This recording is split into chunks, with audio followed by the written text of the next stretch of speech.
उस राज्य में स्थिति आज ये है कि शिक्षा व्यवस्था ध्वस्त है, हेल्थ ध्वस्त है, रोजगार का कोई संभावना नहीं है। और जैसा मैंने आपको बताया कि 30 साल के दोनों बड़े नेताओं के प्रयास के बावजूद बिहार आज देश में सबसे निचले स्थान पर है। लेकिन बिहार के लोगों को ये जरूर पता है कि आपके यहाँ मुख्यमंत्री रहते हुए बिहार की शिक्षा व्यवस्था पूरी तरह से ध्वस्त है।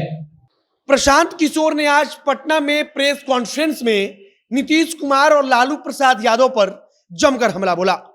प्रशांत किशोर ने गिनाया कि भारत की सरकार खुद कहती है कि बिहार सबसे पिछड़ा राज्य है और नीतीश कुमार तो नीति आयोग की रिपोर्ट पर कहते हैं कि अरे उनको कुछ पता है। मतलब कि प्रशांत किशोर ने नीतीश कुमार पर तंज कसा और कहा कि भले नीति आयोग को कुछ पता हो या ना हो, लेकिन बिहार वासियों को पता है कि हर साल यहाँ से लाखों बच्चे केवल पढ़ाई करने के लिए यहाँ पर विश्वविद्यालय नहीं है तो इसके लिए राज्य से बाहर जाते हैं। और यह सब कुछ कहकर उन्होंने नीतीश कुमार पर हमला बोला तथा लालू प्रसाद यादव पर भी उन्होंने हमला बोला है। बाकी अब नमस्कार, मेरा नाम है मोहित कुमार सिंह और आप जनता जंक्शन देख रहे हैं।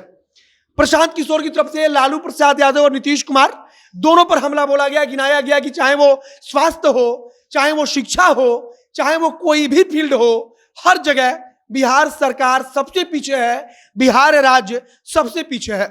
उन्होंने भारत सरकार की नीति आयोग की रिपोर्ट का जिक्र करते हुए कहा कि यह कोई मेरा व्यक्तिगत आकलन नहीं है कि बिहार इस चीज में पीछे है, बल्कि भारत की सरकार खुद कहती है कि बिहार सरकार हर मामले में पिछड़ी हुई है, बिहार सबसे पिछड़ा है।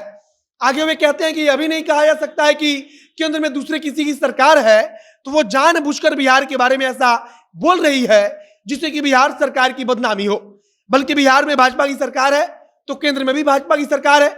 और ऐसा कहकर प्रशांत किशोर ने नीतीश कुमार और भारतीय जनता पार्टी दोनों पर हमला बोला। उन्होंने लालू प्रसाद यादव पर भी हमला बोला और बार बार याद दिलाया कि किस प्रकार से बिहार पिछले 25-30 सालों में विकास नहीं देख पाया है। प्रशांत किशोर ने क्या कुछ कहा है आप खुद देखिए।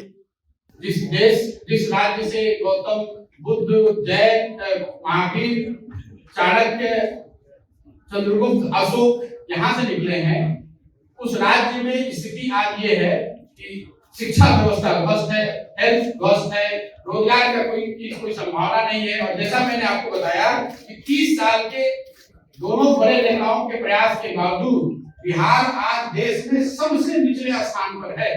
ये मेरा नहीं आकलन है, ये भारत सरकार की डेटा है, भारत सरकार ने ये बताया है।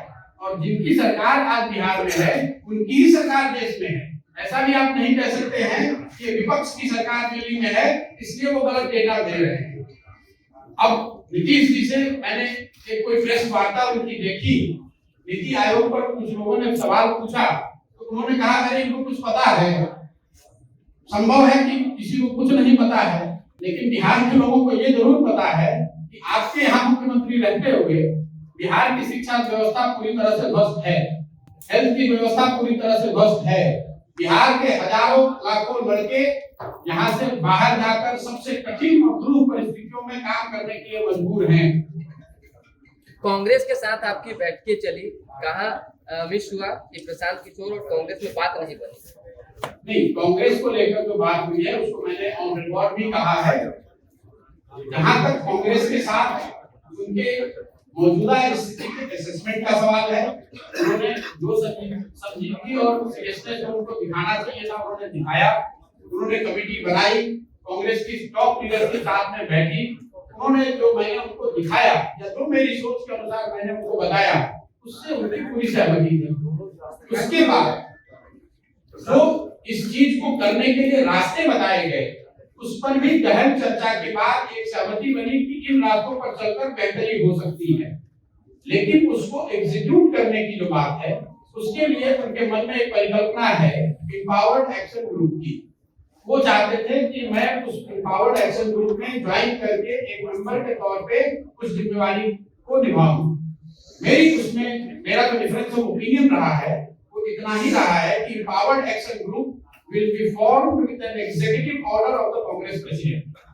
तो एग्जीक्यूटिव ऑर्डर से बनाए हुए किसी ग्रुप के पास इतनी ताकत, इतनी सैंक्शन नहीं होगी जो कि कांग्रेस में आमूल-चूल परिवर्तन को लंबे समय में लागू कर सके। क्योंकि कांग्रेस के कॉन्स्टिट्यूशन के हिसाब से कांग्रेस को चलाने के लिए पहले से व्यवस्था बनाई गई है, उसमें अगर आप कोई बाहर से ग्रुप बना देंगे और उसको अगर कॉन्स्टिट्यूशनल कांग्रेस की कॉन्स्टिट्यूशन के हिसाब से पूरा सैंक्शन नहीं होगा तो आगे के काम करने में विरोधाभास हो सकता है और वो चीज काउंटर प्रोडक्टिव हो सकती है। मैं उनका शुक्रगुजार हूँ कि उन्होंने मुझे बुलाया, मैं उनका शुक्रगुजार हूँ कि उन्होंने मेरी बात में कुछ सही बातें पाई, लेकिन मुझे ऐसा लगा कि मैं उसमें जुड़कर कुछ ऐड नहीं कर सकता हूँ, इसलिए मैंने उसको अमली मना कर दिया।